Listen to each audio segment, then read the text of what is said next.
dont un qui est comestible, le jaune, qui est ici, et vous avez le rouge à côté, là, qui est effectivement toxique. Parce qu'ils contiennent des substances très toxiques, des alcaloïdes très puissants, qui fait qu'à l'intérieur, on a de la cantharidine, qui est un poison et qui peut vous donner des vomissements, des diarrhées, voire des problèmes intestinaux assez cruciaux. Tout ce qui est rouge est inconsommable. En Europe, la plupart des insectes ne sont pas comestibles. Il est déconseillé, par exemple, de déguster une fourmi que vous trouverez dans votre jardin. En revanche, Michel est persuadé que certains insectes comestibles finiront un jour dans notre assiette. Alors, il a décidé de les rendre plus alléchants. Bonjour Guigui, je vous amène à manger. Bon appétit à tous. Dans son laboratoire, il réalise des tests de saveur en modifiant par exemple l'alimentation de ses grillons. Je vais leur donner de la châtaigne aux grillons, de façon à ce qu'ils aient un petit goût noisette et une fraîcheur au palais et gustatif. Donc ici, on va les nourrir ceci avec des châtaignes.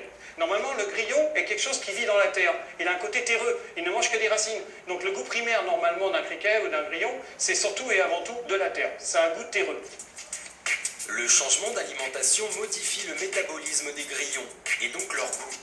Tout devient alors possible. Alors si vous voulez qu'il ait un goût mielleux, vous allez lui donner effectivement des graines de caroube, ce genre de choses là, qui est du grain, et qui va faire qu'effectivement il va avoir un goût mielé. Pour le petit déjeuner du matin, à la place d'avoir des cornflakes dans votre bol de chocolat, vous allez tremper effectivement votre criquet. Au fil des ans, Michel Collin est devenu une figure dans le milieu des insectes, à tel point qu'il a fait des petits. À 33 ans, Alexis a lui aussi cédé au chant des sirènes de l'entomophagie. Bonjour Alexis, comment vas-tu mon grand? La grande forme? Impeccable. J'ai des choses pour toi. Alexis dirige un site internet de vente d'insectes et organise des dégustations. C'est Michel Collin qui lui a tout appris.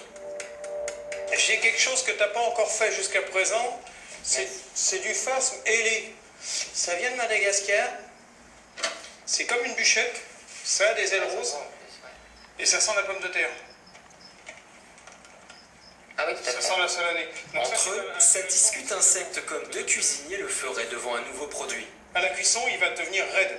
Oui, ça pourrait m'intéresser surtout au niveau déco d'assiette, pour pouvoir compléter ou en mettre un par plateau apéritif, selon mes commandes. Je trouve que ça, c'est assez joli.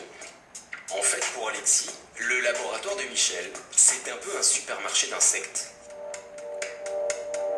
Il y a 4 ans, Alexis possédait un restaurant et proposait un menu entomophage.